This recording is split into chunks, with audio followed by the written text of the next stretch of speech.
We are looking at Sophia's breaststroke below the water. Commentary by Coach Chris. Now, just like the above water, we're going to let it play once, just so we can kind of get a look at what's going on.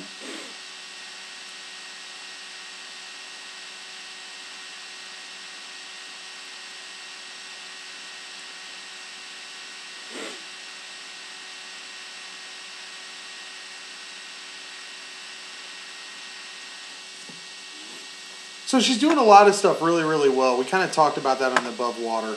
Getting good height. One of the things that I'm noticing that really stands out as we get to this portion, and a lot of the details are much easier to see on breaststroke on the below water, so a lot of the commentary stroke analysis really is happening here. But one of the things that we talked about, take it one at a time, as you see her reach forward, you can see her reaching. She starts to reach out, and then she'll reach her hands down toward the bottom. That's kind of the old habit. That's what we talked about earlier about the kids thinking breaststroke is down and under. You see that a lot with a lot of the kids where they, at the end of their reach, they start throwing the hands down. They want to move downwards with them because they're so used to doing that to get underwater and do that underwater breaststroke as opposed to the overwater breaststroke that we're trying to learn. And really what I would like to see and what we're striving for, nice, look at that flexibility on that kick. I mean, I was never that flexible, even when I was her age. That's fantastic. But once we get to this point, the hands are at the surface, elbows are at the surface, just reach straight. This is where we want to go with the hands. Just straight forward, straight at the wall, and not down and forward. So that's the one thing that I'd change with that. Now, outside of that, we're also keeping our head up a little too long. Let's frame back. So we'll go, we're looking forward. As she extends, she should still be looking forward. At this point, she should start looking straight down as her hands start moving out. And once her face hits the water, she needs to go from looking straight down to looking down and back. And the reason she wants to do that is because it's the only way. If she looks down and back, I always tell the kids, look at the bottom of the pool underneath them like you're looking at your shadow, or look at the bottom of the pool where your belly button is, would be if you were casting a shadow on the bottom of the pool. Somewhere down and back in that direction. And what that does is it pulls the head down and tucks the chin a little more. And as she drives this kick, if that head gets down in that position, her hips will get up towards the surface. And right now you can see there's a good amount of space between her hips and the surface. And the reason that kick, even with that phenomenal flexibility, that great leg drive, it's not lifting her hips high. So she's not getting as high as she could in the water. And it's all because of where this head is. As she extends and drives that kick, her eyes need to be that direction, down and back underneath her. And if she gets her head in that position, her head will get under her arms. And then as her kick finishes, it'll drive her hips all the way up to the surface. And she'll end up in the position we're really trying to get at for breaststroke, which is kind of the hips up high, right there, head down low, right there, that pressed position. And right now you can see her hips are pretty much in line with her head. And that's kind of the way it works. I mean, if the head doesn't get down, if it stays looking forward, and you can see the angle she's looking forward right now, that keeps the chin up, that keeps the head up, and the hips stay underwater, which means a weaker kick. She's got that great flexibility, but she's not as explosive with the kick as she could be because her kick can't do what it needs to do with the hips, which is drive them up as it follows through, drive them all the way up to the surface. So get that head down. Look back underneath you.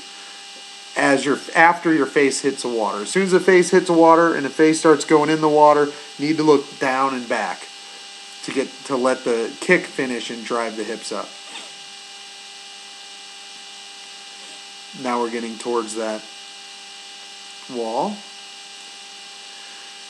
So she's going to twist early. She brings the knees in, and she's a little quick twisting and just trying to over-rotate. And right now, she's trying to get to where she's at that angle with her knees, with her face. This is where she's trying to get to. So she's trying to overturn. Where she wants her knees, where she wants to be looking, is almost to the side and up. That angle. That's as far as she needs to turn in order to be able to get onto her stomach when she finally pushes off and starts gliding. You don't have to rotate any further than that. And if you do rotate more than that, like she is, it's going to cause that cartwheel motion she has, and it's going to cause her to come up higher out of the water than she wants to come. So it's all kind of related. Just plant the feet somewhere in this area, right above that arm of the cross on the wall, and then keep the toes pointed that way, as opposed to down towards the bottom. The knees and toes should be pointed to the side and slightly up. And that's as far as you need to rotate for that turn. And it'll keep it from getting to be quite the cartwheel that it is now.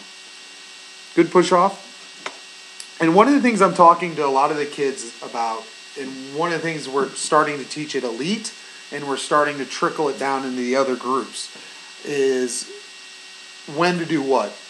We are trying to preach what we're seeing most the top level breaststrokers do. And that's the dolphin kick while in streamline before the arm pull. And the reason they're doing that is because it gets them a whole 2-3 more yards of pull out. And that's why you're seeing a lot of the top level breaststrokers in the older age groups in the world class athletes are making it, and collegiate athletes are making it well to 15 meters, or they're making it past 15 meters. It's because they're timing it, and they're using those glides, and they're using that dolphin kick up front. So that's what we're preaching. Dolphin kick first, then the arm pull, then that middle glide, then the sweep and kick. So she's kind of doing the arm pull along with the dolphin kick. And I generally have a rule that we also talk about, but as you can see, she's pulling on this downward angle. And I try to tell the kids, and try to get them to understand, you don't want to pull and kick away from the breakout, away from the surface. So what she needs to do is glide on the way down, and then pull, kick, and do all that on the way up. So that everything she does to propel herself is towards that surface, towards the breakout, not away from it. So here I want her to be more on the upward side of her streamline before she starts that pull. And once she gets through the pull, if you look at her hands right now, they're on the side. They're not quite over the thighs. I want her to end with her hands on top of her thighs, locked in. I want her actually touching her thighs. And the reason I want that is because it tightens up that drag profile. With her hands out to her side like they are right now, she's not quite as streamlined as she can be. And as she gets bigger and she gets older and gets stronger, those forces are really going to be important. They're really going to slow her down. So she needs to make sure she's finishing with her hands on top of her thighs, touching her thighs, so that she's really nice and compact and she has the smallest drag profile possible. Really good sweep. Close to the body. Don't want to change that. But as you can tell, she's still not going up. So she's done her pull, and she's done her breaststroke kick now, and she's just now starting to head towards the surface. And if you look, you can see how much water she has. She's got 2.5 feet of water she's got to go through, and she already used her pull and kick. So she's got nothing she can do other than glide. And so she's losing a lot of energy at the end of that pull out. Again, pull, kick, everything happens towards that breakout stroke, not away from it. Really, really, really great leg flexibility. Makes me jealous. Excellent job. I like a lot of what I'm seeing with this breaststroke. There's just a few tweaks. A head position tweak on the swim as we get the face in the water. It will make a big improvement on the kick. A little bit of tweaking on where to place the feet and how far to rotate on the turn will really help speed up that turn. And then just really timing when to do the dolphin kick, the pull out, and the pull out stroke and the pull out kick will really help and really get her a little more explosive on that breakout and really help her on those longer breaststroke swims. So definitely seeing a lot of good stuff with this breaststroke. Just got to keep working some of those small details, and we'll keep reinforcing them. So excellent job.